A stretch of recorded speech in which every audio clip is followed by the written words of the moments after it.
All right. So now let's get into it. This next question is interesting. First of all, are you in a relationship? Just yes or no? Not currently. Okay. All right. All right. So I've heard you talk about this, and I just want you to elaborate and expound. I want you to be mindful because you're going to be on camera, so people are going to see this. What is your understanding, or what do you believe the role and responsibility is of men and women in a relationship? What is the role and responsibility? What is the role of the man? What is the role of the woman? You can start with either one, whichever one. And I'll ask you the second question after this, but it's going to lean to when relationships fail, who do you believe is more responsible for the purposes of either girlfriend, boyfriend, marriage? Every situation is different, so we can't necessarily say or pinpoint one, but I've heard you say some things and I want you to elaborate. So the first question is, what are the roles and responsibility? What is the role of a woman in a relationship? The role of a woman, in which I believe, and which God also states, is to follow the man, allow him to lead. Definitely, if he qualifies as a husband. All right, so he has to qualify. Right. What do you mean when you say qualify? Because if you tell a woman to follow the lead of a man, and that man is leading her in the wrong place or leading her to the wrong place, then should she continue to follow? No. No, because he's not leading her. Okay, so how does a woman know that a man is qualified? I believe certain aspects of his lifestyle, who he is as a man, but also that there is God in his life, but also the path that he takes. He's not only going off of certain aspects in his life in which contribute to his emotions, how he feels, but he's doing what he needs to be done, doing what needs to be done, and able to provide and protect. Build that provision, and also process and build and work. But also there's clear communication between the both of them, and he's opening up, he's letting her in to a certain aspect, and she can see that he's vulnerable with her, but also it's her job to allow him to be vulnerable with her. And if there's a clear thing between the both of them, I believe that's what qualifies him as a husband. Okay, all right, I like that. Sounds pretty good, because I've been a husband before. One of the things that I would just also state with regard to the qualifications for a man has to be possessed, right, by God with the power, presence, promise, potential, willingness, attitude, sacrifice, to be able to love a woman the way that she needs to be loved. And that's hard because every woman needs to be loved differently. It depends on what it is they need. Actually, they need the same thing. They just need it presented in a different way. So I think that's important. So what is the role of a man?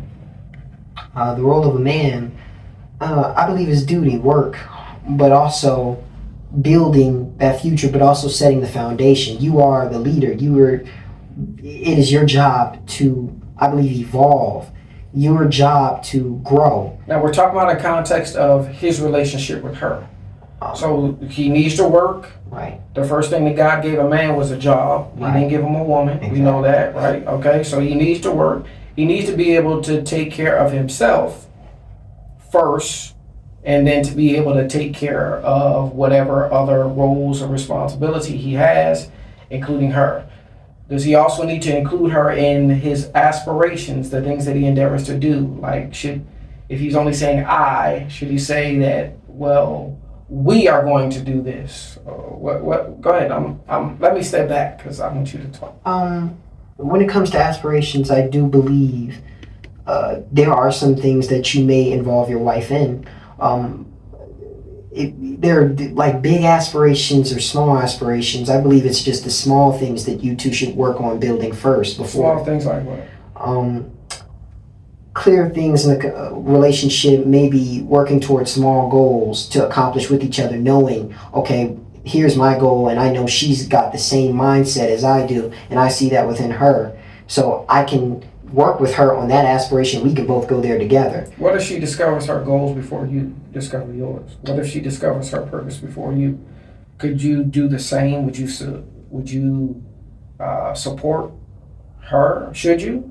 I think you should, but to a certain degree, because it depends on if her goal plays a role in either helping benefiting the family or tearing the family structure away from where it's really supposed to be. Because I believe there is a way for a woman and a man to be selfish with their goals individually. Like, oh, you may have a goal here, but it doesn't benefit or contribute to the future of our family.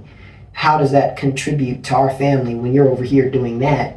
And you can't build a relationship with me, and our relationship is not able to really stem into that. So are you saying because she's busy, she won't be able to contribute from the role you believe that a woman is supposed to fulfill within the family structure? Is that? I'm just trying to make sure, because you're talking. I just need you to be clear, because people are watching and they want to know exactly what you mean. To a certain extent, like too busy or busy, there's nothing wrong with your wife being busy. But is she going to have time enough for us to be able to start with the small things first and then be able to grow from there? Is she going to have time to have that conversation with me? Or is there going to be a little bit of a part where we separate and we start to lose contact, where I feel like I can't no longer go to her, where I have to go to someone else and I can no longer tell her how I feel because she's too busy? So if she's busy, but she's busy to the point where she's not prioritizing the value of what's most important, but she's busy doing this because perhaps she feels like she has to. That becomes an issue, because ultimately her first ministry should be our home and our husband and our family. Okay. All right. Understandable. Okay. So my idea is that first of all, every male is not a man. Right. I just want to be clear on that just because you have the anatomy of a male doesn't automatically mean you're entitled to become a man, because manhood is, in my estimation, a fraternal order. It's something that you have to embrace the responsibility of.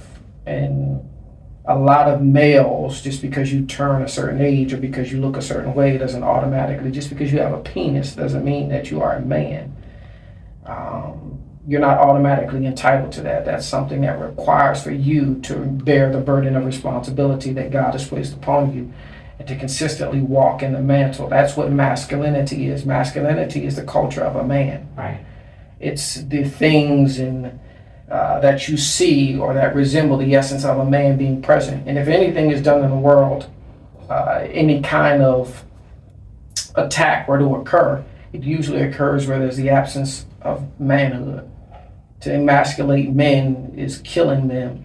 And we see that happening in society. So I do believe, for the feminists, I do believe that we are equal, but I believe, however, our contributions to the world are distinctly different. Exactly. We're equal in quality because what it is we both have to contribute is necessary. Like, we can't do it one without the other.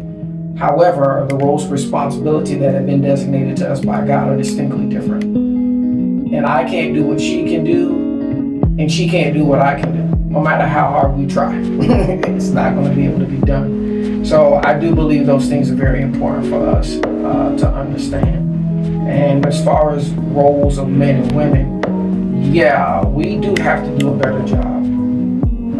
We do have to do a better job.